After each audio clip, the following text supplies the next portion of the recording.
Man, what's up with my peoples today? You dig what I'm saying, man? Appreciate all my subscribers.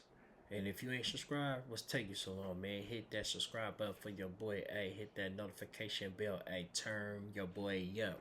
Big FCTV reactions. You dig what I'm saying? And also share my content with family and friends. You know what I'm saying? It's just a click a button away, man. It won't hurt your fingers or break them. You dig what I'm saying, man? Support the channel, man. I appreciate it, man. Now today reacting to World in Cali, War in Cali, man. You feel me? Shout out to this cat, man. You feel me? He was bringing us the little politics that goes on in California. You feel what I'm saying? He stayed consistent. You know what I'm saying? He seemed like you know what I'm saying? He a good commentator. You feel me? You know what I'm saying? He seemed like he know his stuff. You feel me? So, I'll be, you know what I'm saying, watching him be on him. You feel me? So I'll be reacting to him, man. So hey, man, like I say, man, if you want to see more of these, man, hey, just hit that like or leave a comment and let me know how you feel, man. You know what I'm saying? Let me know, man. Talk to me. I'll talk back. Let's get into this video. You dig? Welcome back to another episode of War in Cali. Richmond is a city in the East Bay of the Bay Area, about 30 minutes from Oakland.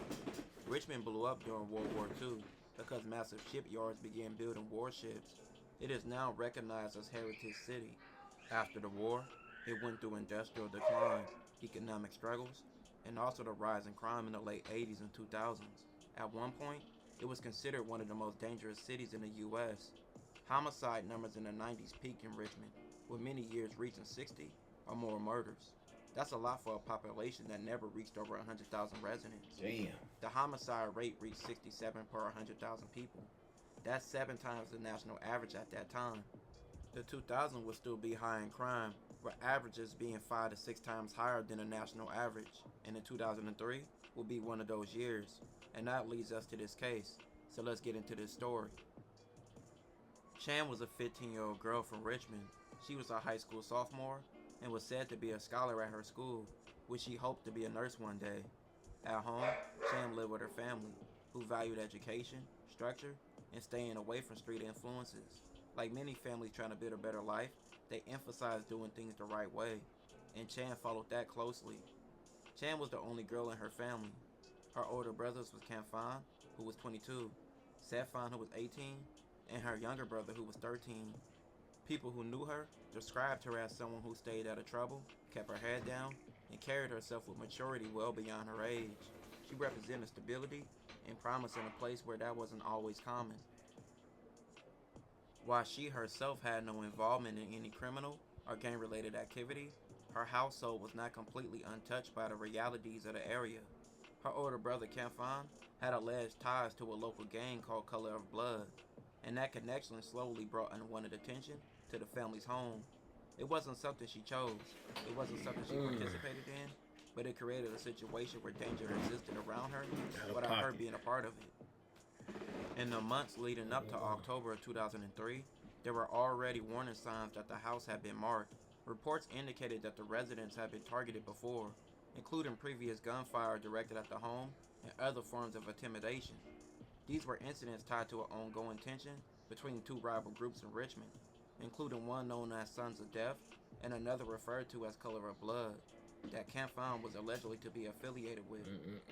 These weren't isolated issues, they were all part of a larger cycle of retaliation and conflict that had been building over time. Even with those warnings, daily life continued, as it often does in those environments, where people try to normalize things despite underlying risk.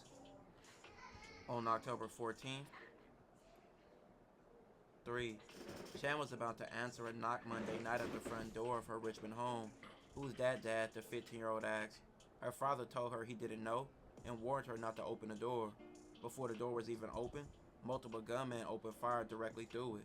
The attack was Damn. sudden, aggressive, and overwhelming. Investigators later determined that approximately 15 to 20 rounds were fired into the house. Damn, that's so fucking sad. That's a fucked up situation. You feel me? Open your door to some bullets and shit. You feel what I'm saying? And the last words you get is your pops telling you don't open the door, man.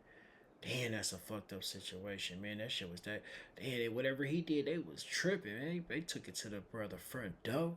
You feel me? That it was that motherfucking serious. God damn it. The shooters did not attempt to confirm who was inside or take any precautions. They fired blindly through the door, sending bullets into the home with attempt to harm whoever was behind it. Their entire event unfolded in Damn. seconds, leaving no time for anyone inside to react or protect themselves. She was instantly killed when someone sprayed gunfire through the closed front door of the home. Damn, In so a usually sad. quiet neighborhood, her father was also shot in the leg. Neighbors described the entryway riddled with dozens of bullets, said officers, who recovered roughly 20 shell casings from the scene. As law enforcement began investigating, it quickly became clear that Chan herself was not the intended target. The shooting was directly tied to gang tension involving her older brother. The attackers had came to the house believing he would be there, intended to retaliate as a part of the ongoing conflict between several gangs. However, the information they acted on was wrong. At the time of the shooting, her brother was not even present. He was in jail for hitting his own mom. But this wasn't the only time the house was targeted. In November 2001, someone set fire to Man, messed up situation, man.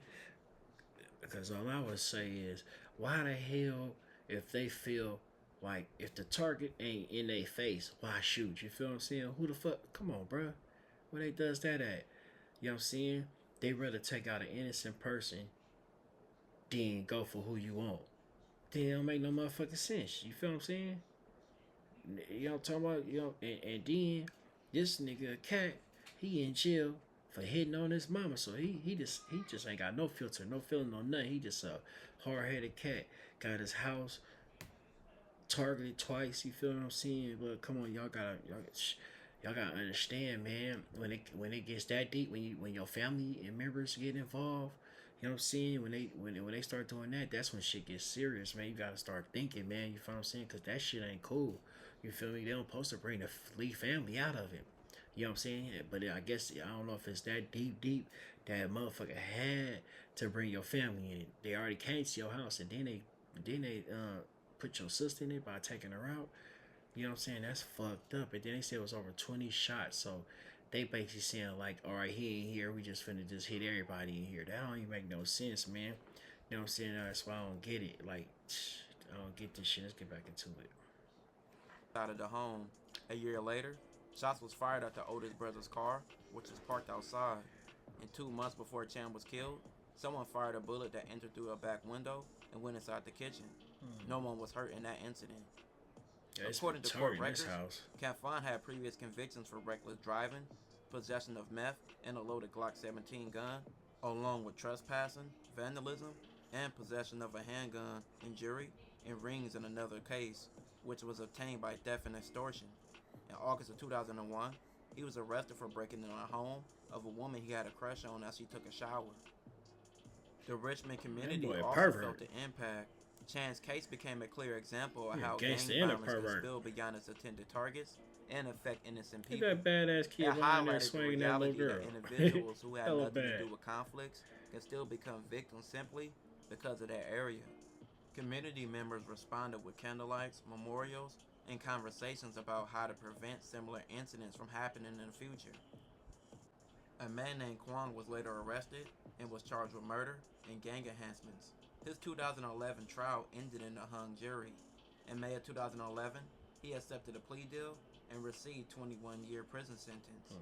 Another man pleaded to voluntary manslaughter plus gang enhancements, and he received the same sentence. Two suspects being Ding and Keogh were later arrested, but released for a lack of evidence. Prosecutor Melissa Smith said Ding spent part of 13 years in custody on an unrelated gun charge. Keogh fled to a small town in Alabama where he was in and out of jail. They were charged in June of 2012. Over the past 3 years, investigators have been securing admissible evidence for jury trial, they said. At trial, it came out why everything happened. Prosecutor Melissa Smith said all four men were members of Sons of Death and were mad at their rivals, the color of blood, for a shooting that happened earlier in the evening. The Sons of Death members believe a color of blood member lived in the family's home, and prosecutor Melissa Smith said they had planned on knocking on the door and then waiting for someone to answer before opening fire. At trial, Chan's parents voiced all their struggles since Chan's death, including a mother attempting suicide and a father heart attack. Chan's death Damn. destroyed her family. Ding, who was 35 at this time, was sentenced to 6 years, with credit for time served, and was eligible for parole after serving 85% of his sentence.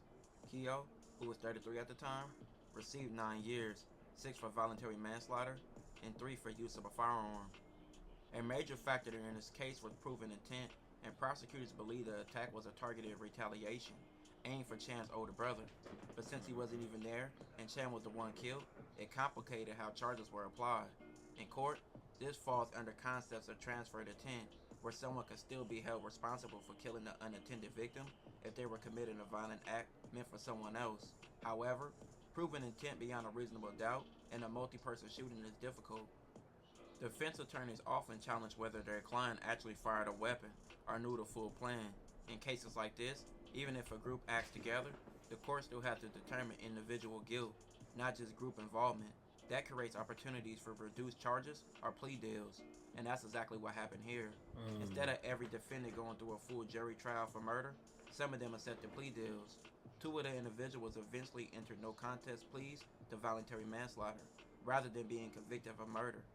This is a significant shift because voluntary manslaughter carries much lighter penalties and does not require proving the same level of intent as murder. A 15-year-old lost her life for gang violence she wasn't even involved in. The gang life you live can turn into your family and friends being caught in the crossfire. R.P. Chan.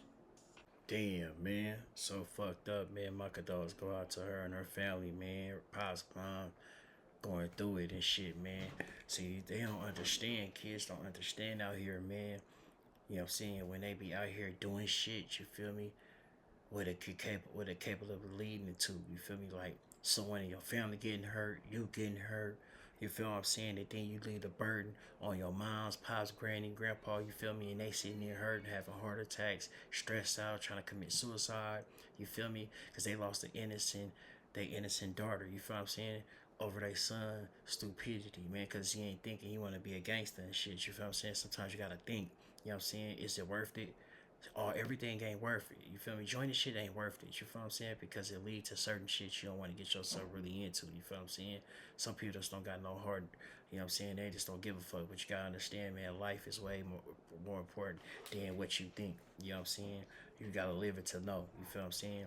But instead, y'all don't understand it because y'all want to go the other route where y'all want to be in the streets and stuff, man, and then leaving family members in harm's way. You feel me? You know what I'm saying? If a motherfucker go be in shit like that, they gotta understand, man. Family supposed to be off limits. You feel what I'm saying? But like they said, y'all turned around and did the same exact thing. Went to someone's house and waited on them. You feel me? So they said they wanted to turn the favor. You feel me? And they did the same thing. You lost your 15-year-old sister over that. You feel me? I'm saying that don't even. That's heartless, man. You feel me? That's so sad. You feel what I'm saying? That's crazy. That's broken hearts all across the board, man. You know what I'm saying? And how they explained it, like how he explained it, like man, she had a lot going for herself. You know what I'm saying? A bright head in front of her, a bright future. You feel me? She was 15. Yeah, that's a generation. You feel me? That had a lot of not living to go. You feel me? You know what I'm saying? A whole life ahead of her. I'm trying to say. You feel what I'm saying?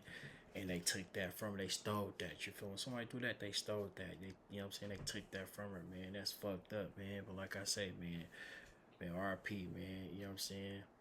Long live little mama, man. You know what I'm saying, man? And like I say, blessings to her family, man. You know what I'm saying? Brother gotta think, man. Start thinking smart, brother. You feel me? When it comes to family, man, if it ain't worth it, man, you feel what I'm saying? It's more important to keep it safe. You feel me? Then sorry. You know what I'm saying? And whatever it is, keep them safe. You know what you gotta do, man. I always want to say, man, if y'all watch this to the end, man, I appreciate y'all tuning in to my channel. And if you ain't subscribed, man, subscribe to my channel, man. Hit that notification bell, hit that subscribe button. Leave a comment down low too. Hey, man, let me know if y'all want to hear, if y'all want to see more of these. You know what I'm saying? Let me know. Hit that like and leave me a comment and talk to me. I'll talk back. You dig what I'm saying, man? And like I always say, man, until the next one, peace.